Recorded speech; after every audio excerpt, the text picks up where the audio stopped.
For the first time in its history, Laredo College will be offering a study abroad course, which includes studying abroad. And to talk about that is Bianca Cubriel. She's in charge of that program, amongst other things. Bianca, thank you very much for talking to us about this. Thank you for having me. I know it's been a little bit of a labor of love for you because you've traveled the world yourself and you love traveling, and now you get this opportunity to bring it to Laredo College. So let me ask you real quick, what prompted you to travel the world when you were traveling? So when I was in college, I had a dream to live in another country, at least for 1 year. I really wanted to immerse myself in a culture for more than just 1 week, 2 weeks on vacation. And during college, I had this dream about moving to Spain. And after college, I graduated. I started my teaching profession at the time. And every year I thought about that dream. And 7 years later, I finally said yes to that dream. I moved to Spain. I lived there for a year, traveled a whole bunch while I was there. And looking back, that experience really changed my life. It really inspired me and has brought me to what I do now. Yeah. It's not very common for community colleges to offer a study abroad program. So you really get to pass on that experience that you lived and teach at the same time. And the first cohort is going to Spain. So tell me about that. Yes, so our students are traveling to Spain this May as part of their Harpole 1942 course.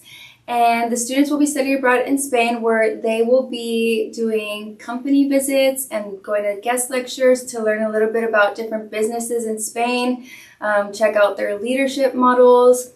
While we're there, it'll be classwork, but it'll also be fun. They will attend a Spanish cooking class, a flamenco show. We'll do some sightseeing, but at the end of it, they do have an assignment to put together a project. Yeah, it's actually part of a summer course, correct? Yes. So it starts a little bit before the trip to Spain, and then after the trip is the continued work. Is that yes, accurate? where they come back and they put all the content together. Yeah. They'll be required to journal their experiences, take a lot of videos and pictures, and then when they come back, they'll be making some content and some just informational videos pertaining to the assignments of what they saw over there. Yeah, this was a long process to get started here at Laredo College, from what I understand, at least 2 years before it finally came to fruition. It's here. Yes. You're leading that trip to Spain in May.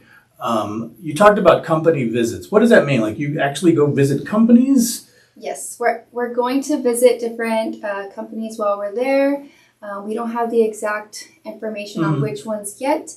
But they're going to show us the ins and outs of their businesses. We did talk to another college to get an idea of what they experienced on their study abroad. And for example, for them, they went to Athens and they met with the company that puts together, the big marathon in Athens, the in and out of how that is put together, and students were walked through the process and they got to see it firsthand. Yeah, and we don't realize, living in the United States, that the work culture is different in other parts of the world, right? Definitely, yes. Yeah. Do they take naps in Spain? They actually do. Didn't they do away with that? Or They still do. doing that? Siesta is very important in Spain. Interesting. Yeah, when I worked there, I got to experience some of that. See, so that alone is interesting because that's part of their work culture, not something that we do here.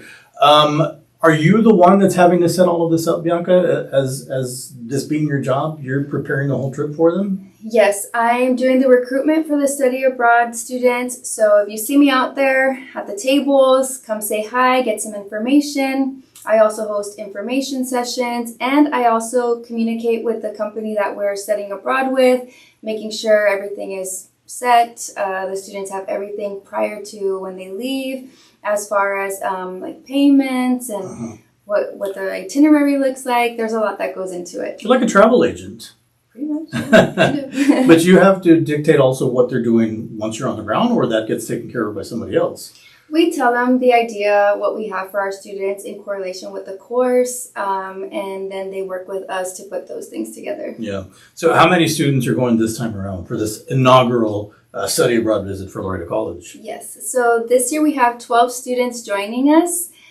We will be doing this program every spring or summer one session. And so we're already recruiting for next year. We have a lot of students who have come by who are interested, and the sooner you come and talk to us and sign up and get advised for this course, then, the sooner we can put you on a path to prepare you for next year's program. In other words, if somebody's interested in study abroad, they're not going to make the trip to Spain, but start planning now and come find out information, right? Yes, definitely. So, as you mentioned, you do have information sessions, but if someone can't make one of these sessions, what's the best way to get more information, Bianca? They can come to Memorial Hall 219 and visit me in my office, or they can send me an email. Okay, your email address is bianca.cubriel@laredo.edu, and that's for anybody that is interested in study abroad now happening at Laredo College. Yes. Thanks, Bianca. Thank you so much.